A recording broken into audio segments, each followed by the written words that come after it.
Why do ISIS hunt the heads of Christians? Well, it comes from the Bible. Before, be strong, behold, I have made thy face strong against their faces, and thy foreheads are strong against their foreheads.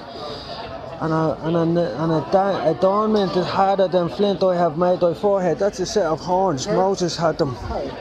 And also, you have the destruction from the north. Look. That's from the Vatican. That's where they get the Vatican and the Egyptian Pharaoh. They are synagogue of Satan. They claim to be Jews or Hebrews, but really they're synagogue of Satan. So they build all these obelisks and stuff like that. And Satan is above your head. He hasn't been cast into his torment in hell yet. So all the idolatry that you commit, send your life force through these idols up to Satan, the Queen of Heaven. So Alexander the Great was Athelstan, Attila and all of these people. They moved around destroying the idolatrous kingdoms. It was a game of cat and mouse, predator and prey. Don't get caught, mess up your life and that be a lot. So what they do was they send your life force, it sucks it dry. So it's the Vatican, which is a witch's covenant really.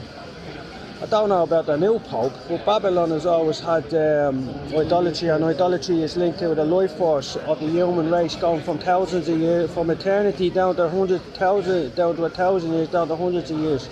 Took Moses 120 years to build the ark.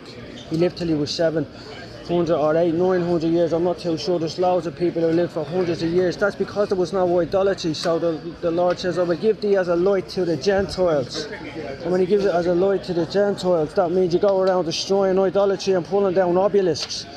Because if you go and stand beside an obelisk and you see a plant growing near the obelisk and look at the plants further away from the obelisk, the plants, even blackberry bushes that grow beside obelisks, are what they call milestones. If you look at them, they're smaller, the berries are smaller, everything's smaller, the plants are withering around the milestones.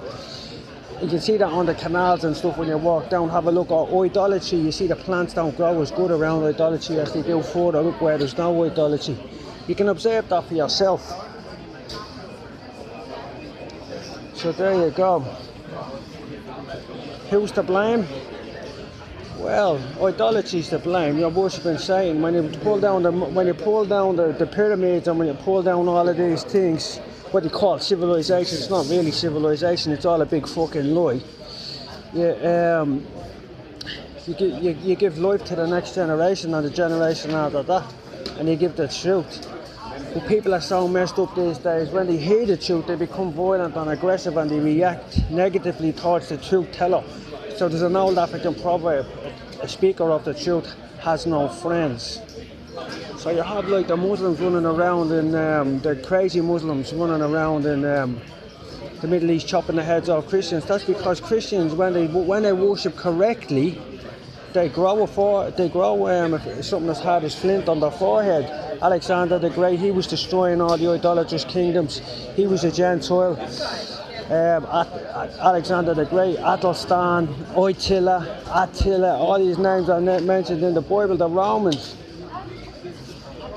Walk around. You can't be that fucking stupid. I know you just went to commie college and all to learn to accept lies as the truth, but that was probably not your fault. Surely we have inherited lies from our fathers. Yeah. God bless.